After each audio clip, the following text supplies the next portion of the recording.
The ICU smelled like bleach and rain, the kind of sterile air that feels heavy in your lungs. I had been there for hours, holding my brother's hand, whispering stories he couldn't hear. The machines hummed beside him, steady but fragile. When a nurse told me to take a break, I stepped into the hallway to call our relatives, to tell them there was hope. I walked past the nurse's station, phone in my hand, and then I heard it. My parents' voices. Low. Urgent. Speaking to the doctor. "We don't want the surgery," my father said. My mother's tone was even colder. "It's too expensive. And honestly, he's suffered enough. Just keep him comfortable." I stopped mid-step. The air in my chest turned to ice. Too expensive? Suffered enough? We were talking about my brother, my only brother. The boy who once defended me from bullies with nothing but a glare, who carried my backpack home when I sprained my ankle. And now his life was being weighed against a bill? I stayed hidden behind the corner, my hands trembling around my phone. The doctor's voice was careful. "Without the surgery, he won't survive more than a few days." "Are you certain?" My parents didn't hesitate. "We're certain." The words sliced through me. I wanted to storm and scream, demand they explain themselves. But instead, I stood there frozen. My mind ran in jagged loops. Why? How could they? What kind of parents choose money over their own son's life? When they finally walked past, they didn't notice me. My mother's eyes were dry. My father's hand was in his coat pocket, like he was already moving on. I leaned against the wall, my breath uneven. The world around me felt quieter than it should have been. I thought of my brother lying in that room, unaware that the two people who gave him life had just signed his death sentence. And in that silence, one truth hit me harder than the beeping of those monitors. If I didn't do something, he was already gone. What happens when the people you trust to protect family become the ones you have to protect them from? I didn't go back into his room right away.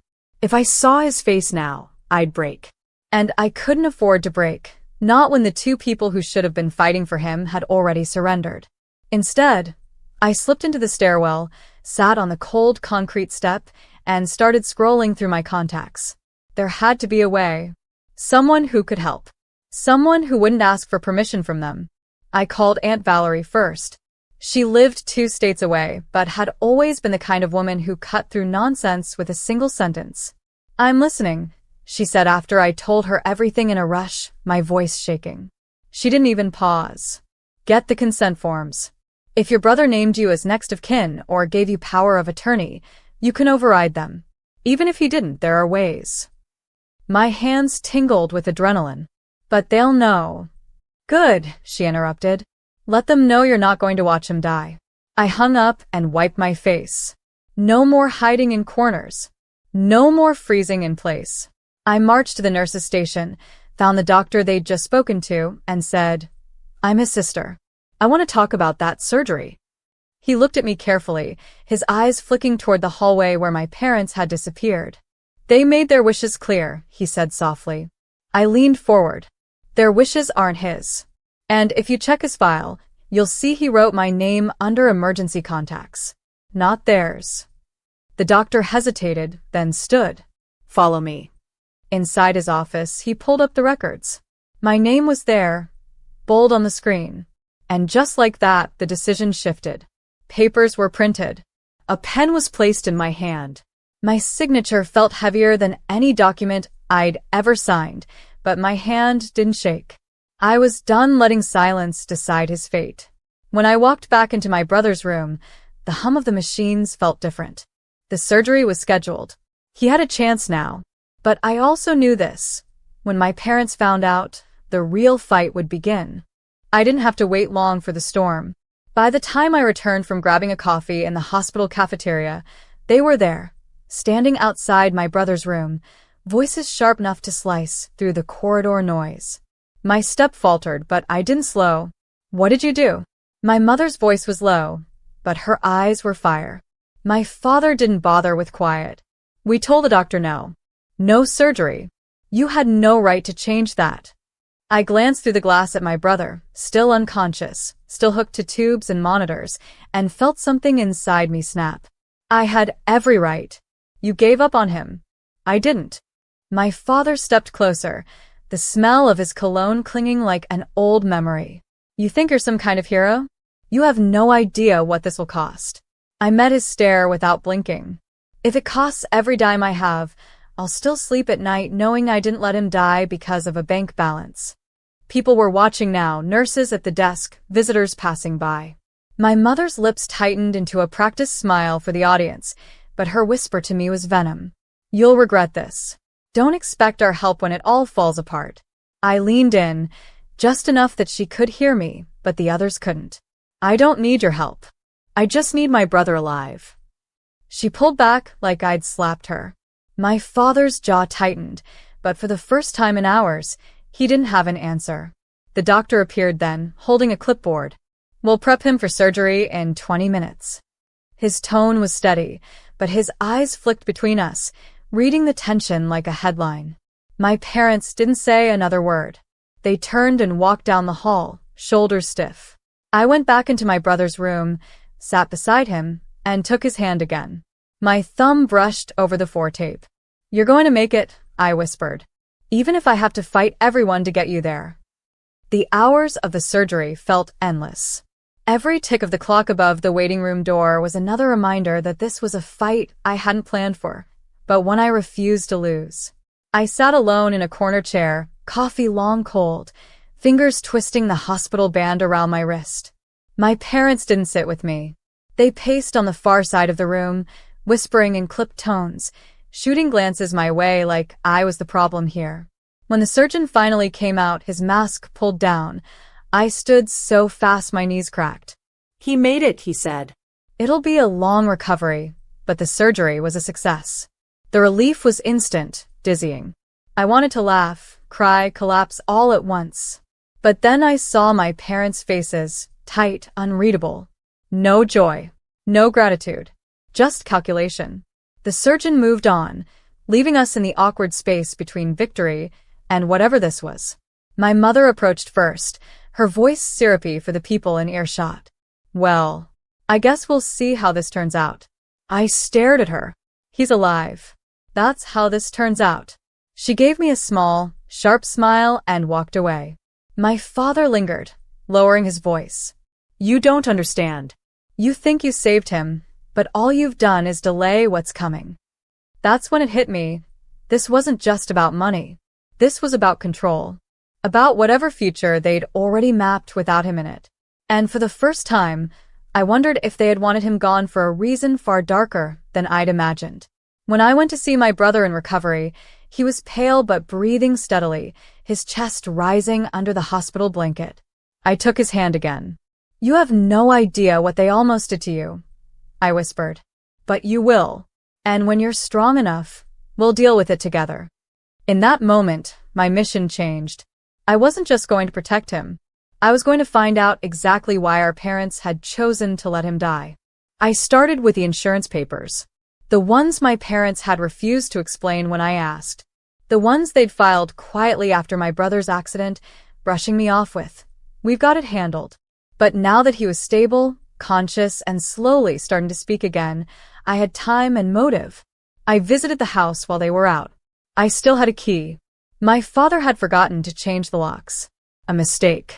In the drawer beneath the old printer, I found it, a thick file labeled in my mother's handwriting. Life Plus Medical Evan. My brother's name. Inside were documents I didn't want to believe.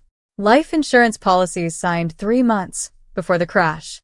An accidental death, clause worth over $850,000. My parents listed as primary beneficiaries. No mention of Evan's name anywhere as a signer. Just theirs. The signatures were clean. Too clean. My stomach turned. I sat there, numb, trying to connect the pieces. My brother's accident, the one they always described vaguely, as if it were some unfortunate mystery, had happened late at night. He'd been driving their car. Their tires had been replaced days before, yet the brakes failed. He never remembered what happened. Just said the road curved, and then black. And now this. I snapped photos of every page with shaking hands. Then I slipped the file back exactly where I found it. That night, I sat beside Evan in his room. He was more alert now, pale but awake. I didn't say much. Just fed him sips of water and watched his eyes scan the ceiling like he was chasing thoughts he couldn't quite catch. Then he whispered, "Did they come?" I swallowed hard. They were here. Not for long. He blinked slowly. I heard them talking before I went under. Something about the house. The inheritance. I think they want me gone. I squeezed his hand. You're not going anywhere. And whatever they're hiding, I'm going to bring it into the light. Because now I knew this wasn't just betrayal. It was premeditated. And I was done playing the obedient daughter. The first thread I pulled was small. A quiet conversation with Aunt Valerie over coffee in her sunlit kitchen, where I slid my phone across the table and let her scroll through the photos of the insurance papers. Her eyes darkened.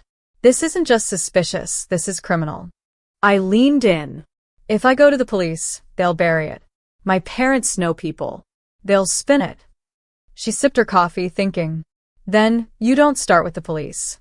You start with the people they can't control. 2 days later, I reached out to a local investigative journalist, one who had built a reputation for dragging small-town corruption into the light. I didn't give my name at first. I just sent the documents, the timeline, the hospital incident. The reply came within an hour. Meet me. This needs to be told. Meanwhile, I played the role my parents expected, the dutiful daughter visiting the hospital, nodding politely when they dropped in, never letting them see the quiet war I was waging. But every time I looked at my brother, thinner than he'd ever been, I imagined them signing those papers, calculating his worth like a transaction. And it kept me steady. The journalist met me in the corner booth of a nearly empty diner. He brought a recorder, a notepad, and an expression that told me he'd already decided my story was real. By the end of the meeting, he had enough to start. But I gave him one more piece, the kicker. They tried to stop his surgery. If I hadn't stepped in, he'd be dead right now. His pen stopped mid-scribble. We'll lead with that. The plan was simple. Slow leaks. A whisper here, a fact there. Build the tension until the full story dropped. Let my parents feel the walls closing in without knowing where the cracks were coming from. The first article ran online a week later. Local family under scrutiny for alleged medical neglect. No names yet. Just enough detail for them to recognize themselves in every word. And when my mother called that night, her voice sharp, demanding to know if I had something to do with this, I let a smile curl across my lips before saying, I told you. I'm not letting him die. She hung up without a word. The second article dropped on a Thursday morning. This time, there were names. My parents' names. My brother's. Mine. The headline was colder than I expected. Insurance, neglect, and family betrayal inside the ICU decision that sparked outrage. The photo was of the hospital entrance, but the words inside were a scalpel. They cut through every layer of their carefully curated image. The respected churchgoers, the loving parents, the couple everyone trusted. By noon, their phones must have been on fire. I knew because mine was. Texts, voicemails. From them. From relatives. From neighbors I hadn't spoken to in years. Some were supportive. Others told me I'd destroyed the family. But I wasn't the one who signed those papers. That afternoon, I went to the hospital. My brother was stronger now, able to sit up, his voice still rough but steady. It's all over the news, he said. People are talking. I pulled a chair close. Good. Let them. We were mid-conversation when my parents walked in. Their faces were pale, tight, like they'd been carved from marble overnight. My mother didn't look at my brother. She went straight for me. You've humiliated us, she hissed. I stood. No. You humiliated yourselves when you chose money over your own son. My father tried to play peacemaker, his voice low, rehearsed. We can fix this, but you have to stop talking to the press. They'll ruin us. I stepped back so I could see them both, the people who raised me and the people who had tried to erase my brother. You're worried about being ruined? You should have thought about that before you tried to make him disappear. The room was silent except for the steady beeping of the heart monitor.